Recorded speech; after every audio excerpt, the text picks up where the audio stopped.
Today is November 1st, 2019.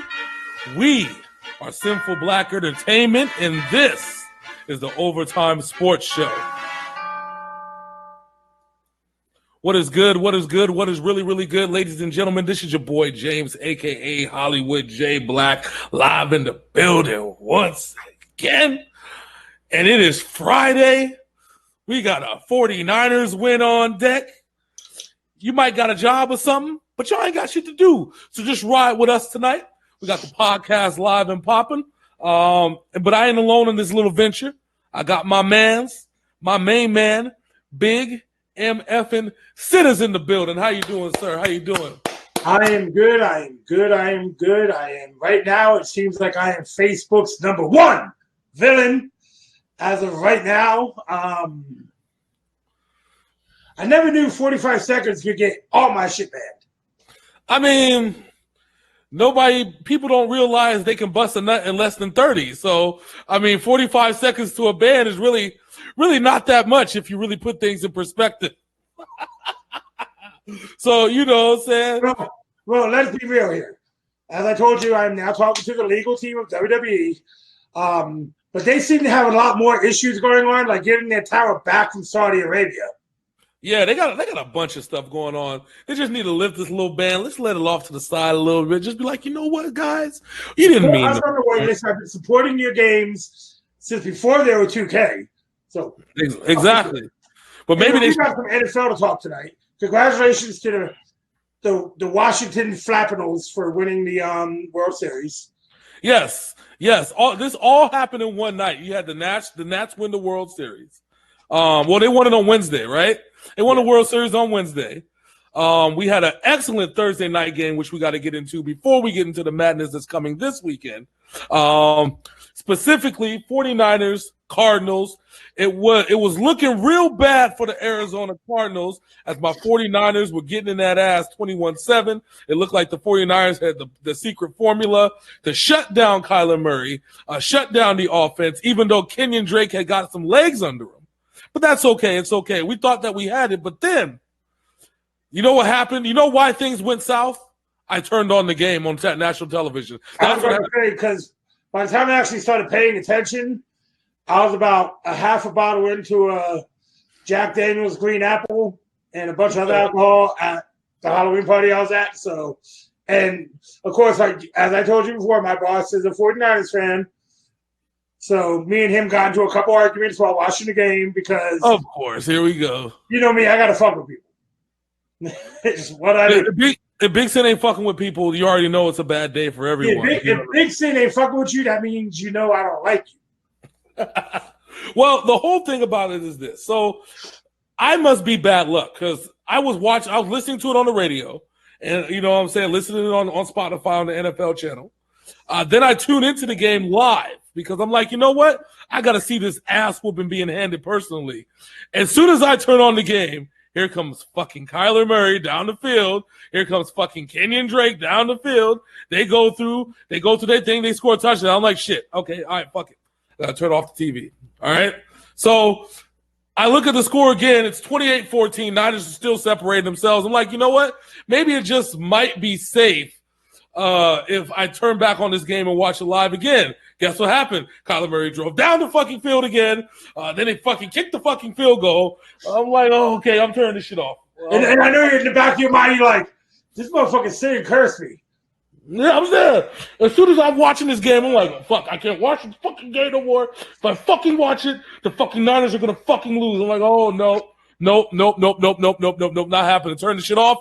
We sealed the victory. You see, as long as I'm not watching the games fully, I am the good luck charm. They're like, James, just stay where you are. Don't watch shit. Okay? Don't watch it. And then what happens is your biggest division rival signs Josh Gordon. Seems like it's celebrating. But it's okay. It's okay. I'm not too worried about Josh Gordon because we're going to get to that game because they got a game to play this weekend, oddly enough. He's not playing this week. No. But I think Seattle's got their own problems to deal with this weekend. But let's get. They don't have any problems this weekend. Who are they playing? We'll get there because I have a very specific term I use for the team they're playing.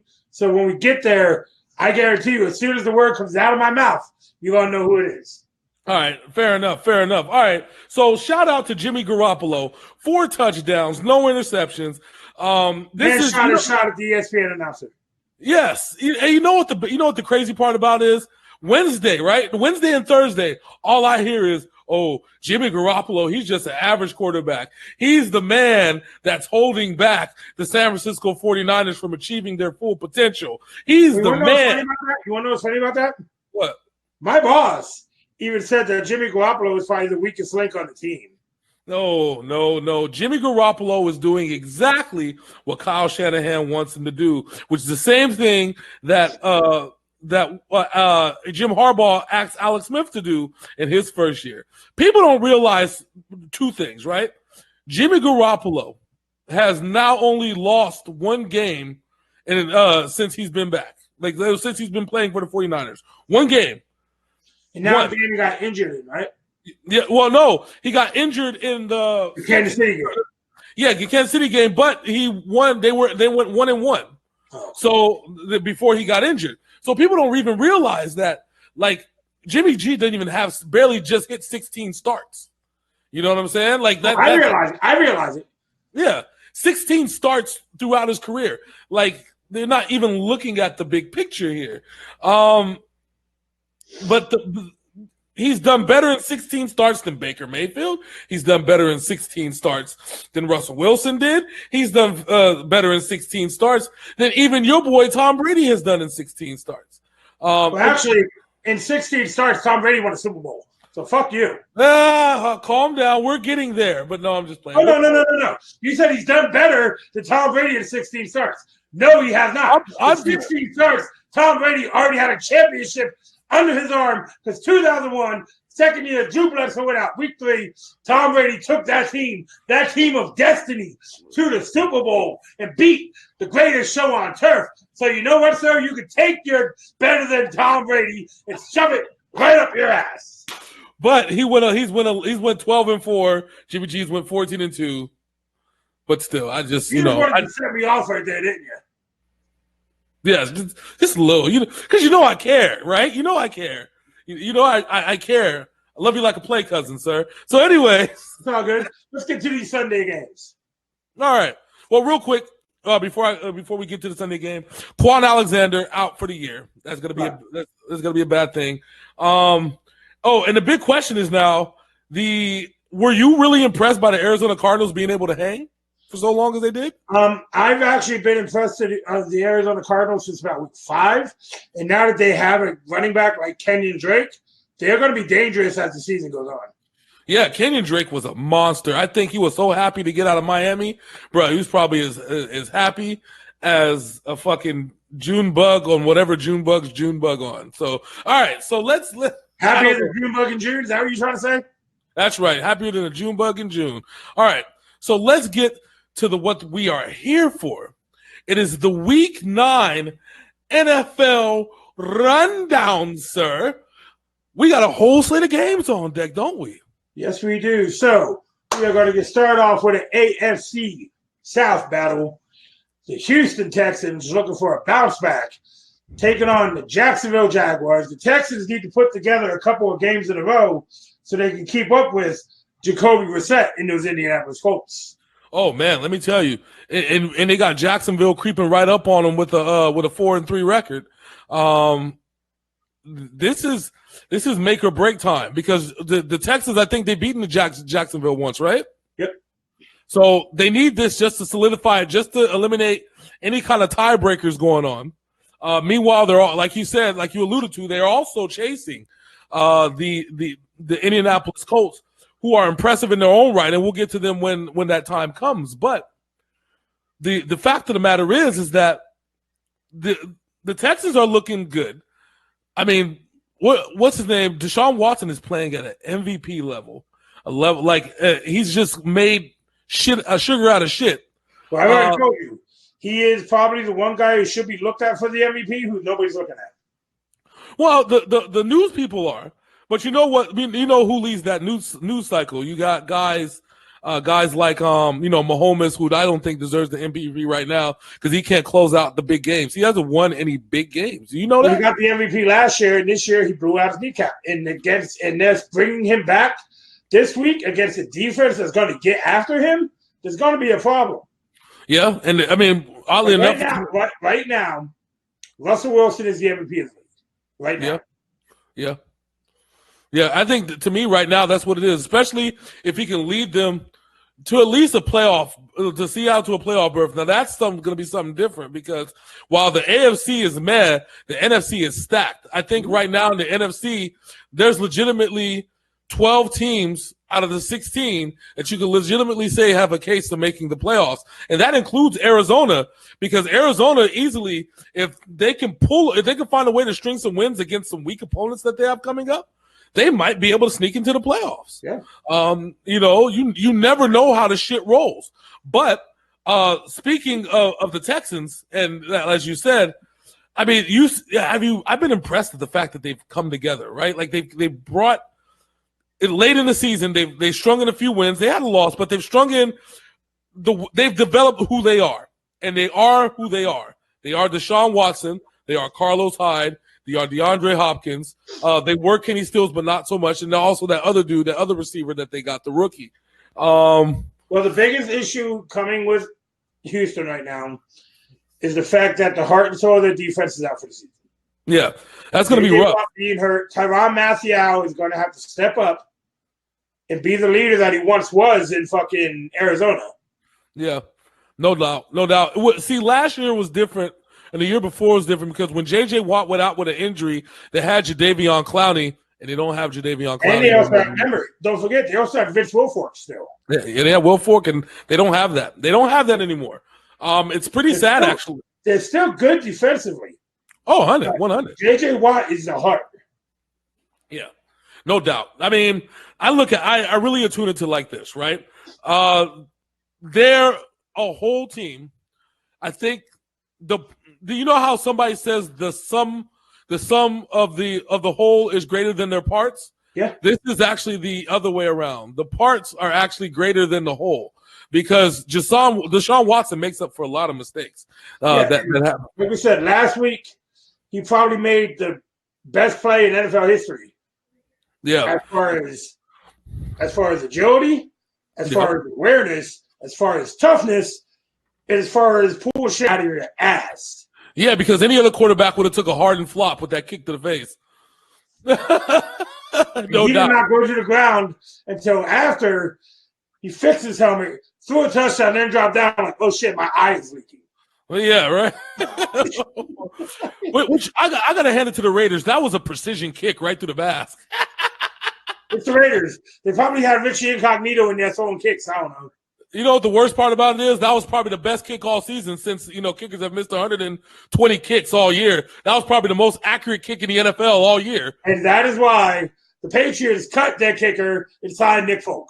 So, but we can't talk about this game without talking about the Jags. The Jags literally they thought their season was over. At least fans anyway, they thought the season was done. It was a wrap. They didn't know who the hell Gardner Minshew was. I knew who Gardner fucking Minshew was. I mean, I stay attuned to the West Coast. I know who the man is. He led Washington State to an Apple Cup victory in a bowl game. He's a legit baller. When you're recruited by Alabama to eventually be an offensive coordinator for Nick Saban, obviously you're doing something right because that's what it was, right? He's like, we want you to come to Alabama. You might not play, but you'll be able to learn how to be an offensive coordinator under Nick Saban. And then Washington was like, just come play for us. What the fuck you got to lose? And the rest is history. And the rest is right. And the history is being written.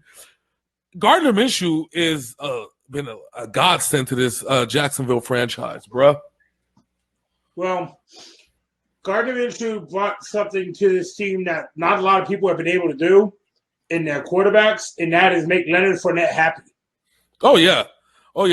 I mean, you think anything is better than the Blake Bortles era. That's anything. I mean, let's be honest.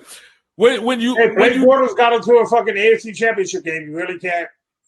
Well, it's true, but if you all right, so the bad part about it is if you know that Chad Henne is a horrible quarterback, and you start him over Blake Bortles, which you know that Chad Henne is worse than Blake Bortles. Okay, like this is the actual known fact, and yet you chose to start Chad Henne over Blake Bortles. Tells you how much they hate Blake Bortles. All right, so who you got? It's in London. This is technically a home game for the Jaguars. They play in London every year. I know, but this is a home game for the Jags. You know how the London loves the Jags. They actually actively cheer for the Jags. So if I had to put my money on it and say, "Yo, what's popping?" I'd have to say, and I think I bet against the Texans the last time they played the Jags. I'm going to do it again. I think that Gardner Minshew, without J.J. Watt, that's going to be the big difference maker in this, and it's going to be highly competitive. You're going to see probably two really, really good running games. But I like Jacksonville for the upset in this game because it is an upset by any stretch of the word. I think we're going to have some Deshaun magic in this game once again. I got the Texans over the Jaguars. There you go. That works out to me. All right, so announce the other game. I gotta start the announce the beginning of the game. I'm gonna grab my cup of coffee real quick. I will be right back. All right. Oh, excuse me. All right. So the next game up, we just talked about the man. He always seems to leave me when the Colts are on the docket. Jesus. We have the Indianapolis Colts going to Pittsburgh. Pittsburgh just had a semi-tough game against Miami on Monday night. They have a much tougher task here with the Indianapolis Colts, who are surging, seeing on how Jacoby Brissett has only lost 2 games this season, or 3, whatever. But the Colts are playing good. The Steelers are just shit. I can sit here and shit on the Steelers for the next hour and a half if I really wanted to, but I don't think I can stay awake that long to do it. Do it. No. You know how much Mason Rudolph looked good again. It was against Miami. After you got hit a few times. Jacoby Brissett has been taking this Indy team places that nobody thought he could, to be perfectly honest with you. True. Because when Andrew Luck retired, people in Indy were like, what? Fuck? Okay. Hey, but what did I tell you? What did I tell you when it happened? When Andrew Luck retired and they said Jacoby Brissett was going to get the start, I said they need to start Brissett because, one, he's the only one 100% familiar with Frank Reich's offense. Because, remember, they signed some free agent dude, right? But two. Remember, and in fact, what they ended up doing is signing Brandon Hoyer, who just got come from New England. Mm-hmm. And I said they need to start your boy. They need to start Jacoby Brissett because, one, he's the only one familiar with that offense. Hands down. He even filled in for Andrew Luck for a game last year, if I remember correctly, and won. Remember, he started the first 4 games of the season last year. Yeah. So 1, but 2, which I think is the most important thing in a division in all athletic quarterbacks, starting Brian Hoyer would be suicide. Remember, the AFC South has 4 really good defenses. There's nothing against Brian Hoyer. We all know Brian Hoyer is very capable. Mm-hmm. He has proven it over and over again. I know, but all 4 teams in the AFC South are built to chase athletic quarterbacks because they have Mariota. You know what I'm saying? Blake Bortles was, as much as we shit on Blake Bortles, he was a athletic-ass, running fast quarterback. Deshaun Watson. Yeah, he tore apart the Patriots a couple of times with his leg. Yep. And Andrew Luck was scrambling and running his ass off. I mean, he did it less after he realized that he almost died, but whatever. They still built it around him. I said, this is who you need to put it. You need to put in an athletic quarterback that knows how to throw the damn football and make it happen. And here's my question for you. Yeah, go ahead. Is this Mike Tomlin's last year in Pittsburgh? You know what? Remember how I think last year I said that this year was going to be, right? Mm-hmm. I honestly don't think that's the case. I really thought about it, and I've been sitting on this one for a long time, and I thought to myself, two things are going to have to happen in order for Mike Tomlin to leave Pittsburgh. First and foremost, they're really going to have to give a good reason why Mike Tomlin himself caused the problems of the Pittsburgh Steelers this year. Which outside of Antonio Brown and Le'Veon Bell, and if you think about it, Le'Veon Bell, they were willing to bring Le'Veon Bell back through a trade through at the deadline. They were willing to try and make that one work. But you see how Antonio Brown has imploded. So everything that he said in disparaging about the Steelers, you have to throw it away now. That's out the door. So what do you have left? You have a couple bad seasons. Okay. But guess what? What's his name, had how many good seasons? How many good seasons did Marvin Lewis have? Got to bring up that man's name, huh? Yeah. Oh, no, because we need comparable stats. How many good seasons did Marvin Lewis have? Took the Bengals to the playoffs, 14 straight years and lost in the first round? Yep, 14 straight years. So, and Marvin Lewis really had excuses where his quarterback would get injured in week 15, or AJ Green would get hurt in week 13, or defense should stop playing. Defense just stopped playing, and the Bengals were bad, and the rest of the NFC North was worse. You know what I'm saying? That happened. Remember the whole AFC North had literally tanked off the face of the earth the last 4 days. Remember, Vontaze Burfict concussed 7 players that 1 year with headshots. Yep.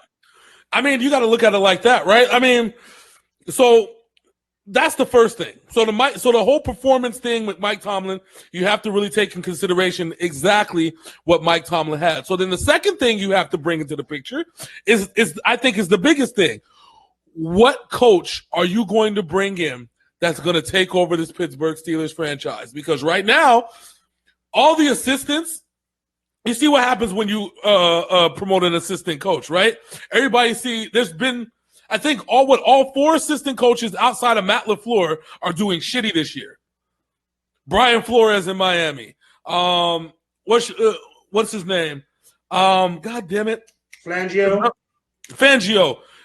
Thank you. Perfect example. Vic fucking Fangio. Every dude, Adam Gase, who was a head coach but started out as an assistant and I think got promoted too fast. Matt Nagy.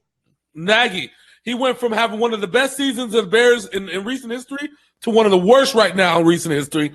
And he's shoehorned by his quarterback that he didn't even get to select. So, you know what I'm saying? There's that.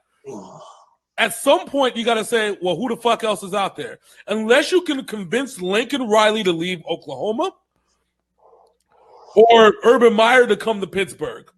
That's it. It's a historic franchise. I would not give it to an assistant.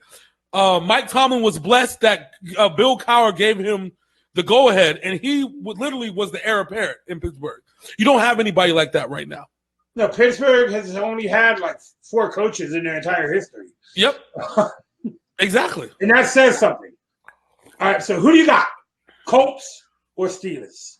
Oh, Colts all day. I mean, the fact of the matter is that remember how I said that the Colts are training to chase athletic quarterbacks?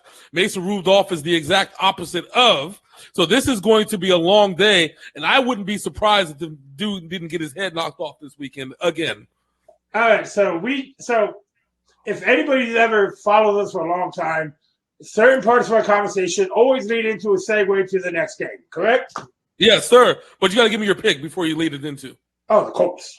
Okay, I'm about to say. So there's one name I mentioned during that whole assistant thing, and that name is Matt Nagy. Next up, we have the Chicago Bears, who are going to get their asses kicked by the Philadelphia Eagles. You know, and I don't like the Eagles at all. But the Bears team, they're straight up carving pumpkins with a C and a field goal of the goalpost, and the ball going this way. This has been the worst year kicking. Like I said before, this has been the worst year kicking in the history of the NFL. In the history of the NFL, Phil. Like literally nobody can get the fucking kicking right. It's like the axis of the earth has been tilted over and everybody's just like, I don't know how to fucking kick anymore. How does All right. So how does Roberto Aguayo go from being the best kicker in college to being the absolute worst kicker in the NFL all in one season? So, no, and this is going to boil it down to a point that we're not even want to talk about kickers no more. The Atlanta Falcons released future Hall of Fame kicker Matt Bryant and signed a guy who played for the Chargers for 3 games and missed 10 kicks, Soo-Young Kim, to replace him. Oh, no. Are you talking about the nigga Young Ho? My nigga Young Ho? Yes. That's my nigga Young Ho. How the fuck the Falcons, who, God, please, if there is a God, let the Dolphins beat the Jets this week so I can stop picking this fucking team in Atlanta. Matt Bryant has been the Atlanta Falcons for a long time. He has been Mr. Consistent, Mr. Excellent. I mean, outside of Justin Tucker, probably one of the best kickers in the history of football. And yet, he somehow, some way, has found a way to falter this year. And it's just 1 year, one bad year by Matt Bryant. That doesn't even happen.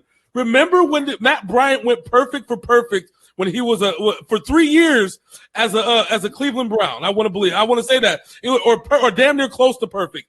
You know what's funny about us talking about kickers? Yeah, because the kicker conversation is more interesting than this Bears-Eagles game. Because there's so many problems. So we have an offense. We have an offense that's lethargic and a defense that's elite. We have a Bears offense that got into the red zone 10 times against the LA Chargers and only came away with field goals. Yep.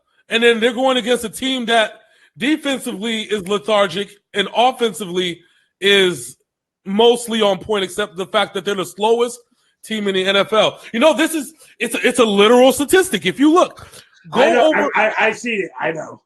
Go and this is for the people that listen to the podcast. Go look up every receiver and running backs 40 time, and you have to increase that. Carson Wentz with a bad knee is faster than everybody else on the team. That's bad right there. I mean, because all right, so the best way, I had a coach when I was coaching in high school and in college. My coach said later on everybody degrades by a tick of time by every year. So if Alshon Jeffrey ran a 4.4, right, that means that in essence Alshon Jeffrey would run like a 5.4 because he's a 10-year veteran. I mean, he may probably not run a 5.4, but I promise you, it sure as hell seems like that because he can barely get any separation. And Carson Wentz is doing everything that he can. He's taking shots. He's taken so many shots this year. It's not like he's the most sacked quarterback, but the sacks that they have gotten on him have been some shots. I'm like, oh my God. But you got to think it must hurt the defense to hit him because he's wearing protective armor like D'Lo Brown. You're looking at the real deal now. No, but for real, this is going to be the worst game on television because I don't think the Eagles are going to be able to consistently score, and I think the offense in Chicago so bad they're not even going to be able to score against a subpar defense. I mean, so what I'm looking at here is for Khalil Mack to finally get something done, but I'm picking the Eagles to win because the Bears are so shit. Watch, this game ends on a bad field goal from a Bears kicker. Watch. So you're picking the Eagles too? Oh, all day long. All right. So next up, while we're speaking on bad teams, we have two of the worst. And I said this on Wednesday. It is not the Patriots' fault that they play in the AFC East. The reason the other teams in the AFC East have a stronger strength of schedule than the Patriots is because they have to play the Patriots. Yeah. So this game is the game that I'm hoping the Dolphins actually show up to and win and get this Atlanta Falcon monkey off my back. The New York Jets at the Miami Dolphins. I am picking the Miami Dolphins. I believe in them to get this goddamn Falcon off my back. So here's my question for you, okay? All right, so I'll even make this deal. Do the Falcons play this week, right? Or are they off?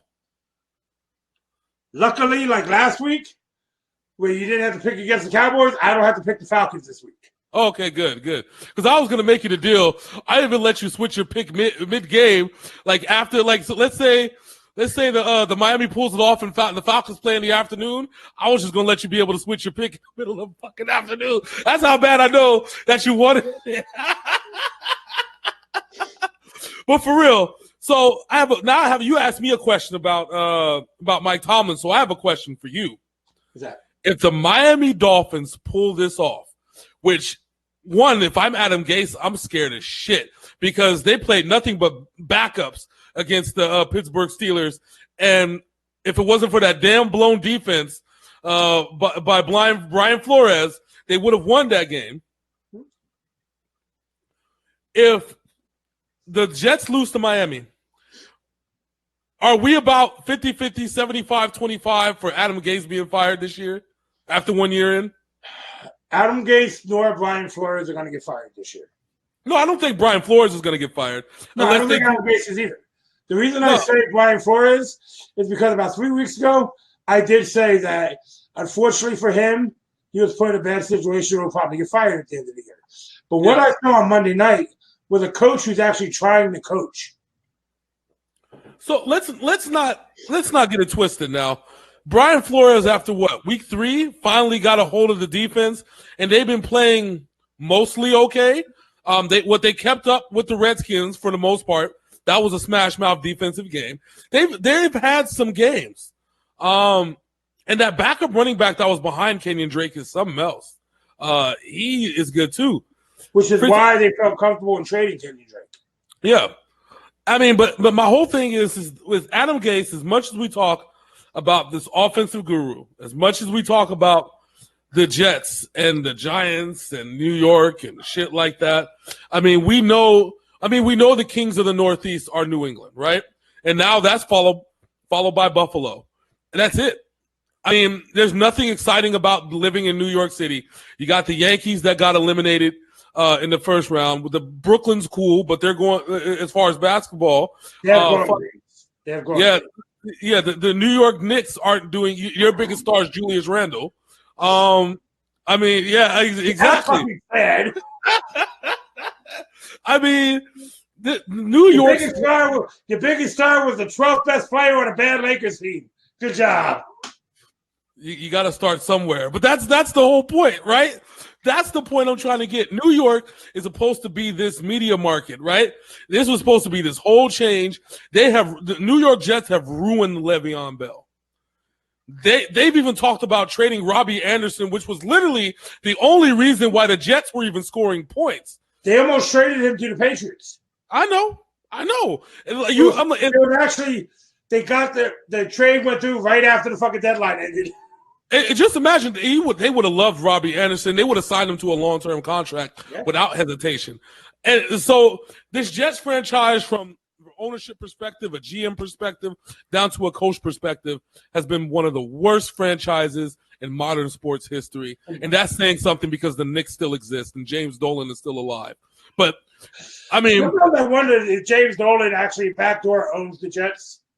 I asked myself that too, but then I realized... Hey, the Jets actually play defense. Holy fucking shit. That's something that the Knicks can't even fucking do. Anyways. All right. No, are you going Jets or Dolphins? So on my pick 'em at work, I picked the Jets. I'm going to do it for you, sir, because I want you to get this Atlanta monkey off your back. I'm going to go ahead and pick the Miami Dolphins because we got to stick together as brothers. All right, next up, I mentioned it earlier. Andy Reid plans on playing Patrick Mahomes this week against a very stout Minnesota Vikings defense. So this is the second quarterback this week that's facing suicide numbers, because we're going to talk about the next one in a little bit. And I think you already know who that is. But Patrick Mahomes, I understand why Andy Reid wants him to play. I get it, okay? I fucking get it. Now, can I put something into perspective here real quick for people? Oh, yeah, go ahead. If you haven't followed Andy Reid's career, you will know that he has a habit of playing people with knee injuries. Donovan McNabb, Michael Vick, and now Patrick Mahomes. Kevin Cobb. But the reason I mentioned McNabb and Vick, because their careers seemingly ended because of Andy Reid. Yeah. I mean, McNabb wasn't the same after that. Vick showed small signs when he went to Pittsburgh, and that was it. He never ran again. Nope, never ran like he did. He showed one flash of a run out of brilliance, but that's literally all he had left in him, bro. Like, that was it. You have to ask, like, Andy Reid's offense is very quarterback friendly from a passing perspective, but it's fucking suicide if somebody can get to you. I attune it to Sean McVay's offense, but slower. If that's like a better way I can say it, right? So like Sean McVay likes to beat you and get the ball out within 2-3 seconds. That's why Jared Goff most of the time can avoid sacks. That's not the case in the Andy Reid offense. Things develop downfield. He likes the big shot. He likes to do what he's supposed to do to see if he can put the most points on the board in a small amount of time. It worked when the corners were slower and they weren't expecting that. But now, again, I keep telling people, the NFL has prepared, like defenders have prepared for running quarterbacks.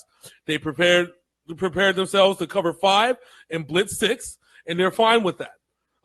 Because I guarantee you that 6 men are going to outrun your 5 little big-ass linemen on your side. Well, also, the Kansas City Chiefs over the last 3 years have not lost more than 1 game at home.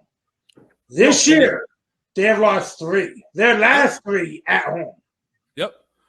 Yep. Remember I said that too. Everybody said, remember, that was one of the reasons why I voted against Kansas City at the game last week. I said that the Kansas City's at home. They're probably going to lose. No, you picked Kansas City last week. I picked the Packers. Oh, what the hell? Did I? Yes. I probably did. Oh, well, fuck it. Anyways, because why did I pick Kansas City? I think because you picked them at work, so you just said, fuck it, and picked them here too. Why did I pick Kansas City? What the fuck? I don't know. Fuck that. See, that's weird. Because I'm thinking that, why would I pick Kansas City when they're at home against Green Bay? Fuck it. Anyways, I've done dumb shit like that. Anyways, this was hot. I think the Vikings running game is going to have a big game in this one. The Vikings offense is going to have a huge game. Kirk Cousins, like I said, has grown a set since being called out by his own team. Yeah. I mean, but you know what I blame in this offense? I blame the offensive coordinator, whoever decided. I mean, no, not the offensive coordinator. I blame the coach, because the coach had decided at some point, we're just going to run until we can't run no more, and then maybe pass. Okay, that is fine and dandy until you need to try and beat somebody passing, and that happened in 2 games already this year. And that's when they were like, enough is a fucking enough, and it's time for a change. They got their Owen Hart swagger on them. And 50-50 now. Yep. And so if the Vikings are balling like this, I see an actual playoff run going. And against this Kansas City weak ass defense. And I feel bad for Mahomes. Mahomes gonna be running for his life all fucking day. This game might be the last game Mahomes plays this season if the Vikings get to him. Yeah, if the Vikings get to him, it's a wrap. It's a wrap. I'm done. But on that note, I am picking the Minnesota Vikings. I am also picking the Vikings. It's weird to pick against Kansas City at home, but I've done it. I've done it 3 times this season, and I've been right all 3 times this season. Yeah. So, yeah, they've dubbed Patrick Mahomes, instead of Patrick Mahomes boy, he's Patrick my road boy, because he can only win on the road. Andy Road, not Andy Reid. So next up, we have 2 teams. One is my Achilles heel, and one got blown out by 51 last week. The Tennessee Titans at the Carolina Panthers. I'm just going to say it right now. I am not picking my Achilles heel. I think the Panthers are going to get back on track this week because the coach came out and said Cam Newton is not playing. Well, now we got to discuss Cam Newton. Now, you heard the report that came out a few hours ago? Cam Newton's foot injury has not gotten better, and he's been treated by the best Carolina doctors. Which now I have to ask the question, sir. Has Carolina sabotaged Cam Newton. No, I think Cam Newton sabotaged Cam Newton. Well, we know that he did that. We know he brought it upon himself, right? Okay, as far as extending how long this has gone on, because he knew he was injured in week 2. And no, let me rephrase that. He knew he was injured in week 2 of the preseason and decided to still bring this into the season. However, a Lisfranc injury, as you know, a Lisfranc, he can be out a couple weeks. He could actually end up being out for a year. And we've seen Lisfranc injuries that have ended careers.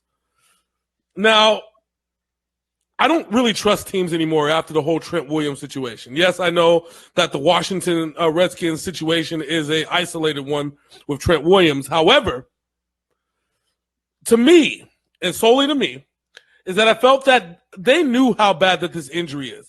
And the fact that with all the rehab and shit, the injury itself has not gotten better means that the Lisfranc is on the worst end as it is on the better end. And I really think that he should have seen an orthopedic surgeon separately from what Carolina was doing. I really have thought personally myself that Carolina has been tired of Cam Newton's antics. Had Cam Newton got... My whole thing is this. Carolina got tired of Cam Newton when Cam Newton refused to give the ball to the best player on the team. True. I mean, but the plans are drawn up the way that they're drawn. How do you have if you're Norv Turner, how do you have a different offense for Kyle Allen than you do for Cam Newton? You don't have a different offense. The problem is, and this has come out recently, is that Cam Newton was changing the running plays, the passing plays, or quarterback runs in the huddle. Yeah, well, I mean, he shouldn't have any. Cam Newton did this to himself. Either way. I'm not a Ron Rivera fan. I'm not blaming him in this. I'm not going to blame Norv Turner. This is on Cam. All right, but and if you knew you're a football player, stop wearing high heels, dumbass. If you knew that your football player had an injury, like I said, because I don't trust their organization anymore. I think the only organizations that you can trust are the only 2 undefeated teams in the NFL right now, which is literally the 49ers and the Patriots. Those are literally the only 2 teams that you can trust as an organization. And the Steelers for the most part, and the Ravens, okay? I'll give you that. Because I don't trust the Packers with how they did Brett Favre. But anyways, I would have put that's the only reason why I would have put the Packers there. I can't say the Chiefs because they kept like 3 felons on their team. Same thing with the Cowboys and a few other teams. But again, that's beside the point. The point is that you knew that Cam Newton had an injury. You said it was all right. You can go out there and play for a little bit.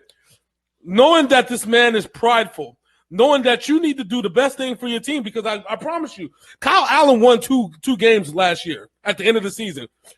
He was 7-0 before this season, before this loss to the Niners. He was 7-0. Why would you, as an organization, be like, you know what, Cam? We think your shit's fucked up in the offseason. Because they tried to do that with the shoulder injury. You remember that? Because that's when the whole controversy where they was going to sign Kaepernick. And then Cam Newton was like, no. Yeah, well, and it's non-political, okay? All right, non-political. But it was literally a thing that they were going to sign Colin Kaepernick. I didn't say political. I said you're 1 per video. Don't try to steal my shit, buddy. But that was the rumor. And then once that rumor happened, Cam Newton was like, no, I'm going to play. I'm going to play. Please, let me play. Please. I'm going to go out there. And they knew how bad this shit was. They knew how bad his foot was because it never healed. They thought they were going to be able to get away with it with the shoulder and have this nigga out for a year, and that shit didn't happen. The Panthers have wanted Cam Newton out of there since the end of last year because they went 14 games with him and was like, nah, we can't do this. Because they initially went 6-2 and then went 8-8 or some shit. You know what I'm saying? They lost their last 7 games. They lost 7 games in a row, and then they brought in Kyle Allen the last 2 games. So the writing's on the wall. If you had an opportunity. If you're Cam Newton, knowing that the state of the quarterbacks and state of the NFL is right now, where do you go? I either asked to be traded or I asked to be released at the end of the season. I know, but where would you go? Cam Newton can take his talents to Tampa, where he has a Mike Evans, somebody who he would like to throw to a big receiver. He can take his talents anywhere in the AFC because there's like 6 teams that need a quarterback. This is true. It is what it is. Cam Newton, and I said this weeks ago, Cam Newton has played his last game in Carolina unless something happens to Kyle Allen. True. So I'm going to play devil's advocate for you. So there's only 3 top-tier quarterbacks in the draft that are coming up, which is Hurts, Tua, and Tua's Moreau. not a top-tier quarterback. Huh? Tua's not a top-tier quarterback. According to the draft, he is. You know he's going to go get drafted high anyway. And he's going to be out of the NFL in 2 years. That's fine with me. I mean, that makes life easier for me, whoever's stupid enough to draft him. But you have Moreau, you have Hurts, and you have Tua. Those are the 3 picks, first, second round, easy. You can draft, or at least 3 first-rounders, projected first-rounders. So with the 3 worst teams in the NFL are with the quarterback issues that are at least going to try to rebuild. It's Miami, the Jets, but I don't think, and the Bengals, and the Bengals, and subsequently I don't want to say the Bears because the Bears have a good enough record. Their defense can carry them to 7-9. So I think so. They're already They're 3-5. Right? Team's going to blow 4 of those. Wow. All right, let's get the pick, and I'm starting to fall out. All right, I'm just saying, real quick, I think that Cam Newton is either going to be a Bengal or a Bear next year. So, all right, so we're picking. Panthers. Oh, fuck. Panthers all day long. All right. So the next game, we can probably keep this one short and simple, is Dwayne Haskins making his first start against the Buffalo Bills.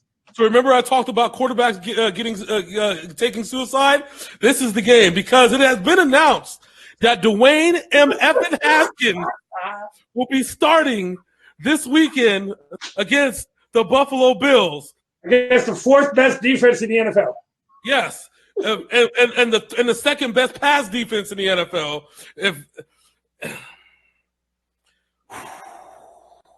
Yeah, because they passed you guys because of that big play from Arizona last night. Yes.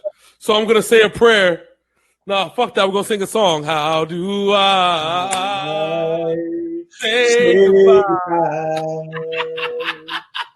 to what a career could have been? Already, it's done. If you've been drafted by a team that actually wanted you. Ooh. But now you got a partial coach who's gonna feed you the buffalo. Ooh.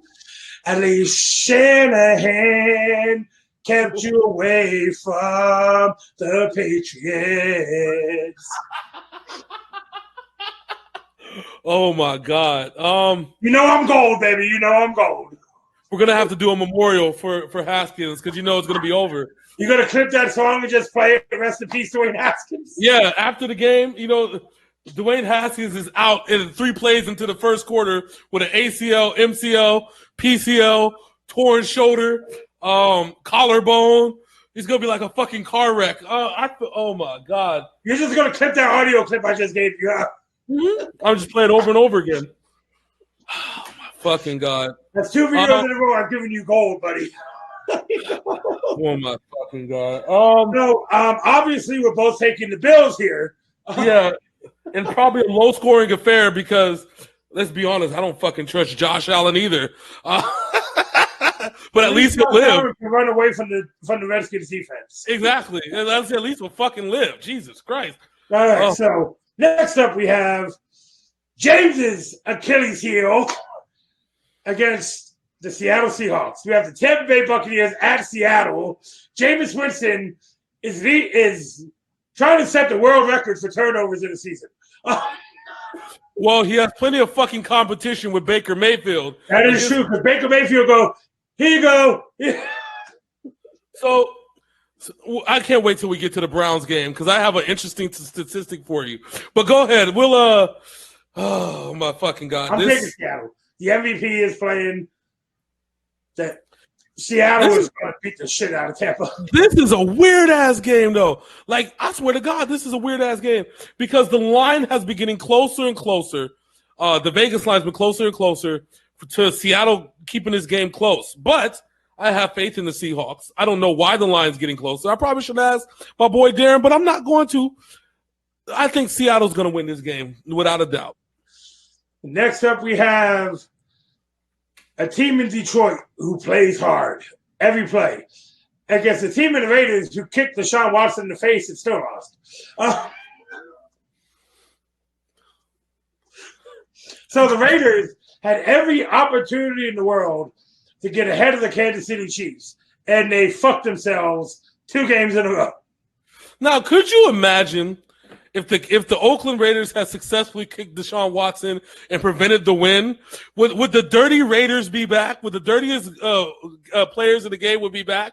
Yeah, they might actually put Vontaze Burfict in a different uniform and let him play. He's going to be Vontaze Burfict? No, he's going to be Trufant Zevon. Trufant Zevon. Oh man, we almost had the Dirty Raiders back one more time, but it's not going to happen. But this right here has true. This is going to turn out to be the game of the week. Both teams have, when you have very middling teams, like literally a team that's 15 in offense and 15 in defense, and the other team is 15 in offense. It was like 16th. Like they're trading off 15 and 16 around there. When you have these type of situations, it makes for strange bedfellows, which usually means that these games are going to be off the chain. So I'd start taking the over. Let's start there. This is going to be a difficult. Who's at home? Is it the Raiders at home? Yeah, the Raiders are at home. Matt Stafford has got his swagger back. We all know that. Yeah, but so does Derek Carr. I know that they lost a heartbreaker to Houston. My money. This is the tough one because I like and don't like one of these teams. I naturally don't like Oakland because I'm from the Bay. It's got to rep San Francisco. At the same time, Detroit, I can't trust Detroit as much as far as I throw them. Holy shit! What?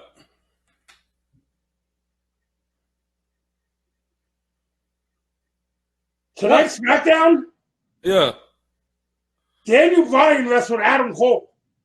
Oh, I told you, NXT. Oh, you know what's funny? I said on Twitter, NXT needs to fucking take over this weekend. NXT was announced for Survivor Series. Yeah, I heard about that. I said NXT needs to come in and wreck shit. Hold on a second. Hold on. Hey, Triple H grabbed the mic and announced that a Survivor Series.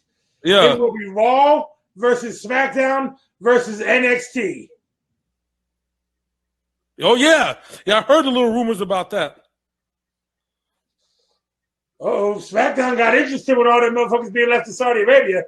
Oh, man. Well, and hold on. I know we're interrupting a very important talk about the Raiders and Lions to say Brock Lesnar quit SmackDown and went to Monday Night Raw because The Fiend is the Universal Champion is on SmackDown. Yes, which I felt that. I wanted the. They did. They accomplished a couple of things here. They gave the fans what they wanted, even though he shouldn't be the champion. Yeah. And they got the Fiend away from Seth Rollins. True. But I have just one big, huge problem with all of this.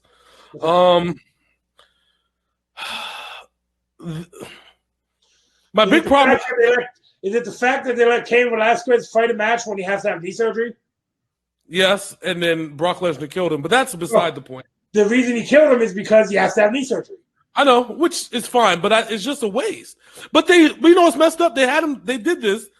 All right, so this is why we needed a fucking wrestling show, and we got to talk about this shit. But fact of the matter is that they sacrificed Kofi Kingston to to give Brock Lesnar the title, to set up a main event against Cain Velasquez, knowing at the time he needed knee surgery, and when they did it made it a 2-3 minute match, and Brock Lesnar wins. And then the bad part is you can't even put Kofi back in the title hunt right now because Xavier Woods tore his Achilles and he's out for a fucking year. Anyway, back to the Lions and Raiders. Yes, please. So I forgot. It was messed up because I got to where I was picking. Yes, I got the Lions. Yeah, I'm gonna roll with the Lions. I'm rolling with the Lions. All right. Next up, we have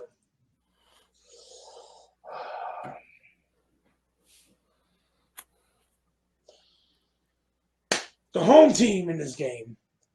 Fired their offensive coordinator when it's not his fault what's going on in Los Angeles. Green Bay Packers are about to eat the LA Chargers for lunch on Sunday.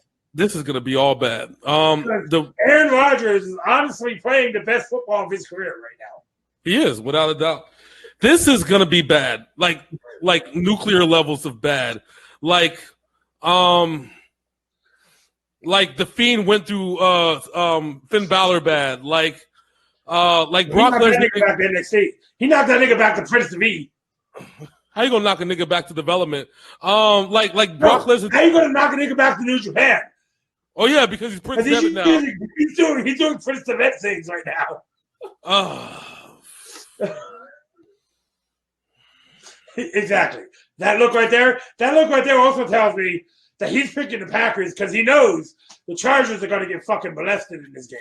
It's all bad. I'm so sorry, America, that you have to bear through this game, especially in the largest media market in the world, in Los Angeles. You got to watch this massacre. Hey, at least the Green Bay Packer fans in California know that they will be heard louder than any Charger fans because there are none in Los Angeles. Damn. Facts. We call that facts plus ether equals correct. Factual ether, damn it. Factual ether. Oh, Jesus Maybe that's what I'll turn my fucking Twitch channel into. Factual ether, just ether things. Speaking of which, how's Outer Worlds treating you, sir? I've only played it for 20 minutes. And you already closed the clusterfuck, didn't you? Dude, I walked out of the fucking ship and it crushed the guy who I was there to beat. Mm-hmm. And then I lied my way onto another ship and the robot tried to pretend blow me up. Like, all right, I'm down. That's the best time.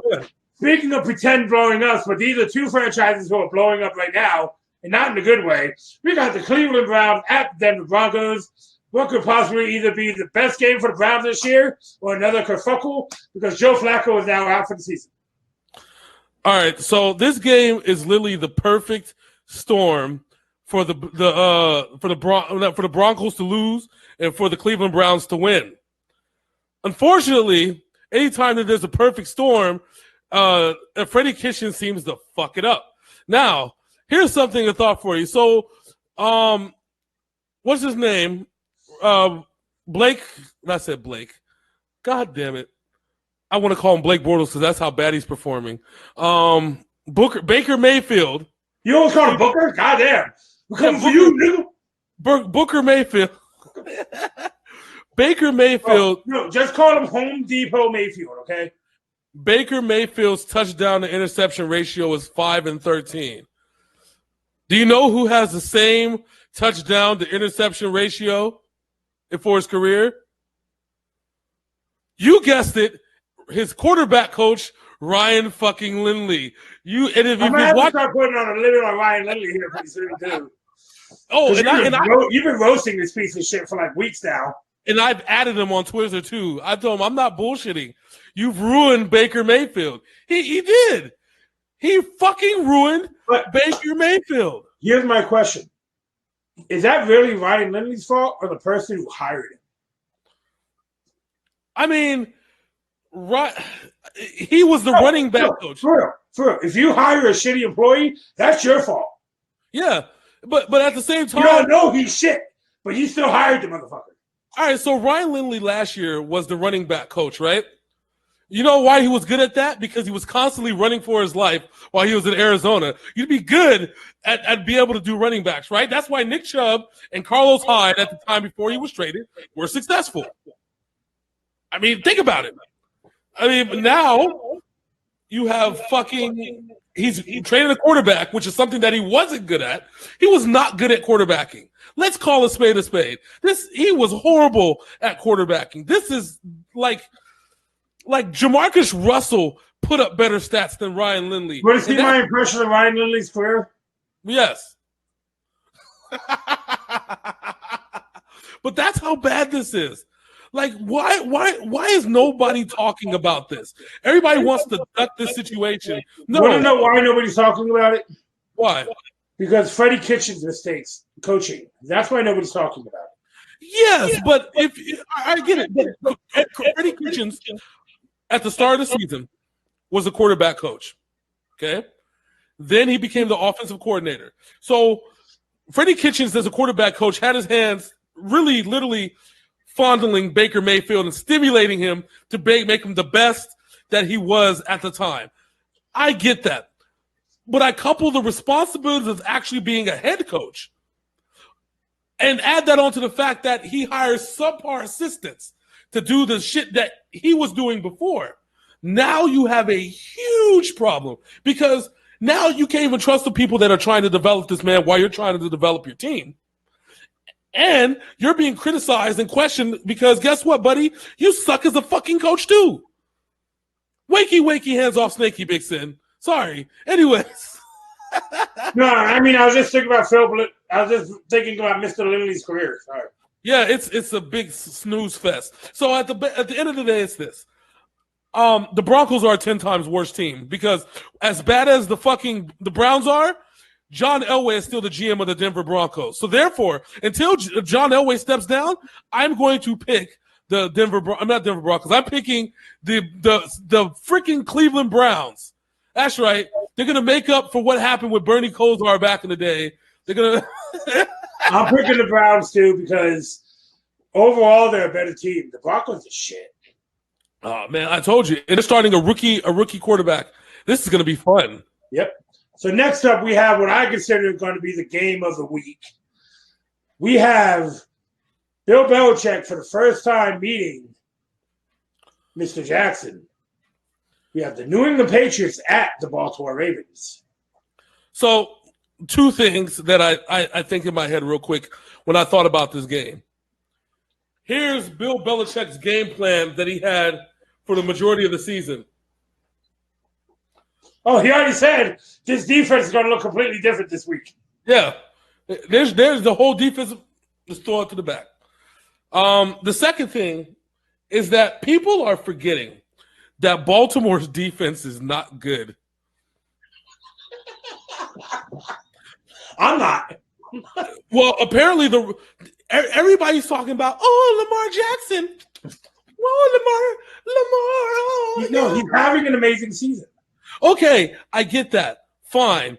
But let's not forget that the Baltimore Ravens have a horrible defense. The only reason why the Ravens have as many wins as they do is because of Lamar Jackson, not because of anything that the Ravens defense has done. So now, my friends, Tom Brady, in all of his epic glory, is going to come in and carve them like a Christmas turkey, a pumpkin, and salad all in once. Well, we also have to think about this here. He has extra time with Mohamed Sanu. Yeah. Dude, they got two extra legal quarterbacks on the field. They have Julian Edelman and Mohamed Sanu. Yes, Mohamed Sanu played a little bit of quarterback in college. Let's not forget that, ladies and gentlemen. They've essentially added another quarterback to the roster. They have three quarterbacks on the field at all times. Who do you trust? Who are you going to cover? Huh? Because as soon as you lightly cover Sanu, it turns into a pass play from Sanu to somebody else. I mean, you're gonna most likely probably see N'Keal Harry. They're keeping that in their back pocket right now. We don't even know he's eligible to come off right now. Yep, he's ready to come off. And Isaiah Wynn the offensive lineman is ready to come back too. Yeah, that can happen. Literally, Baltimore does not know what to prepare for because it's going to be a new look Patriots team that just finally they came out of nowhere last week, and now they're just going to come blow the shit up this week. Well, okay, so to say the Patriots have come out of nowhere on anything this week with them being 8-0 is something else because we all know the way this team works is by ever evolving their system. Yep. Nothing is the same week by week. Nope. The only thing that has been the same about this team this year is the boogeyman. Yep. As they are now affectionately known. Yes, and people are seeing ghosts. And Jamie Collins runs a faster 40 than the Baltimore Ravens quarterback. Yes. This is going to be fun. And while he's one of the most he's one of the hardest people to catch, trust me when I tell you that there's barely going to be any room for them to run. If you really need a game. I don't know if you've seen what Bill Belichick said this week. He's putting Jamie Collins on the left and putting Chase Winovich on the right. Yeah. Yeah. That is a deadly combination because you got Hightower and Van Noy in the middle. Yeah. And let's be honest, the Ravens have not played anybody that's a true shutdown corner. That could still they could go 4-3 and play four defensive backs and still beat you. Well, the problem the Ravens also have is they don't have a number one wide receiver. Thank you. So Stephon Gilmore is going to shut down somebody. Everybody's probably going to watch. He's going to cover Lamar Jackson. They'll be like, okay, I got you. No, don't worry. The McCourty boys and Patrick got that back there. I'm not worried about that. But that's the point I'm trying to say. Like, people are forgetting. They're legitimately forgetting, like, oh, Lamar. No, the Ravens have a defensive problem, and they have not yet addressed it. Yes, they have Earl Thomas. That is it. Earl Thomas is not going to stop Tom Brady and that Josh McDaniels offense from doing what they want to do all over Baltimore. Because he could only be in one part of the field. Exactly. So at the end of the day, to me, remember what I said at the beginning of the season, until somebody can prove to me that they can beat New England consistently, I'm always going to pick New England to win. So this weekend is no different at all. I'm picking New England to win this game, and it's going to be a high-scoring affair for New England. I can't say what Baltimore is going to do, but I know that New England's going to pull up a shitload of points. And I think we already know who Big Sin's going to pick. All right, so I might give you some leeway on this one on your whole not picking the Cowboys anymore this season. I may give you some leeway this week. Okay. Who do they play? We have the Cowboys at the faltering New York Giants. But here's the problem. Didn't the Cowboys lose to the New York Giants in Week 4?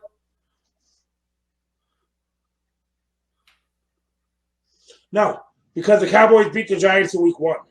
The Week 1, okay. So they finally got that monkey off their back. But that was Eli Manning. That was Eli Manning in the Giants. This is going to be a rough one. Like I said, you have the option to pick Dallas this week because you're giving me the whole thing with the Dolphins. I'm going to give you that option this week. All right. You know what? I don't like it, but I guess I'm going to have to. I'm going to pick the Dallas Cowboys to win this game. I picked them on the office poll. I'm going to ride with them this way. And the reason why is that it's going to be the Dallas Cowboys are just simply a better team than the Giants. If they really they're coming off a bye week also. Yeah, if they lose this game, remember, they're the only team in the NFL who the New York Jets have beaten. I love all the memes that say, "Man, how the Jets 1-7? What's dumbass, stank ass team? What trash team did they beat?" So I'm picking the Cowboys. You know what I don't hear after that statement? What? We them boys. They haven't earned that title yet at all this year. No, they should be saying it after the Jets ask that question. Who do we beat this year? Yeah, we them boys. It's all bad. Damn Cowboys, because of the damn Cardinals, might not even make the playoffs. Ain't that some shit? Oh, you heard me say it first. I'm picking the Cowboys also. The Giants are trash. Daniel Jones can only do so much with what little he has. Yeah. And a guy who played for the Jets now plays for the Giants, so all he had to do was go across the way and get a new jersey. Yep.